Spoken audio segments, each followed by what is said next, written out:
Hi, I'm Ryan from McKinney & Associates Public Relations.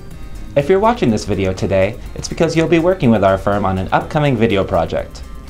The purpose of this video is to provide you with some best practices of video interviewing.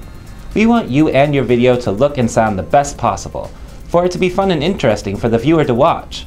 But there are some common mistakes that many interviewees make that you will want to avoid when it comes time for filming.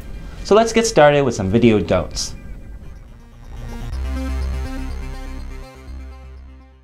The first mistake many interviewees make when it comes time to record a video is not putting enough thought into their wardrobe and outfit choices. There are certain fabrics and accessories that just don't read well on camera and that you will want to avoid. For example, avoid any sort of herringbone or plaid fabrics, as these can sometimes appear blurry. You don't want to wear any loud, clunky, or distracting jewelry. You want the viewer to focus on what you're saying and not on what you're wearing. Plus, clunky jewelry can sometimes get picked up by your microphone. Lastly, don't wear red or green clothing.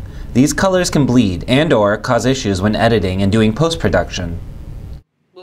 Video recording can be nerve-wracking, and the message you may be conveying might be of a serious nature, but it never looks good to appear frowning or angry on camera. You also never want to appear to be slouching, leaning too far forward, or looking bored or tired on camera. If you look bored, the viewer will also be bored. You should also avoid sitting in a chair that can swivel or rotate.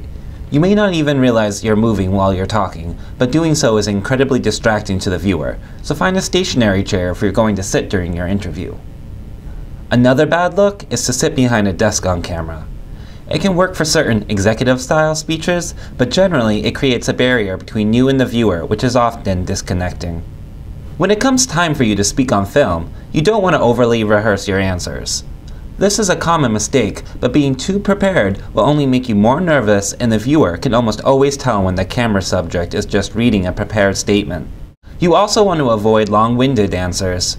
The attention span for the average YouTube viewer is getting shorter and shorter, so tight, concise answers work best and will ensure your message is clearly understood. Rarely is a video ever recorded in one take, but continually stopping and interrupting yourself will only get you frazzled and interrupt your thought process. If you mess up, try not to stop your train of thought. You can always go back and re-record if necessary. Lastly, try not to stare directly into the camera when speaking. This can be awkward for the viewer, as is just staring off into space. So those are the common interview don'ts that you will want to avoid in your video interview. Now we present our video interview do's. Our first tip is to bring some makeup or light translucent powder. This will help you to avoid appearing shiny on camera. Guys, this applies to you too. It's always a good idea to bring a couple of clothing options. Here, Shannon has changed into a blue top that appears much better and is less distracting on camera. When it comes time to record, take a deep breath and make a big smile. This will help to calm the nerves and make you appear more relaxed. The first thing you'll want to speak to the camera is to state and spell your full name and position at your organization. This helps to avoid any spelling mistakes when titling during editing. My name is Samantha Miller, S-A-M-A-N-T-H-A-M-I-L-L-E-R, and I am the Digital Media and Public Relations Assistant here at McKinney & Associates. So Samantha, were you a communications major? Yep. I went to grad. Also, always allow for 5 seconds of silence before and after answering a question to also ease the editing process. So Samantha, were you a communications major?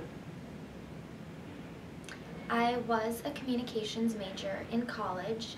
More specifically, You should always try to rephrase or restate the question at the beginning of your answers. There is something that you didn't ask me, and I forgot to mention it earlier, was on the weekends. Lastly, try to think of something fun you might want to mention that the interviewer didn't ask. This can be a lot more interesting to the viewer and help them to get to know you better. Well, that's it. Thanks for watching. Remember, we want you to look great, sound great, and to have fun, so that the viewer also has fun and remains interested and hears your message.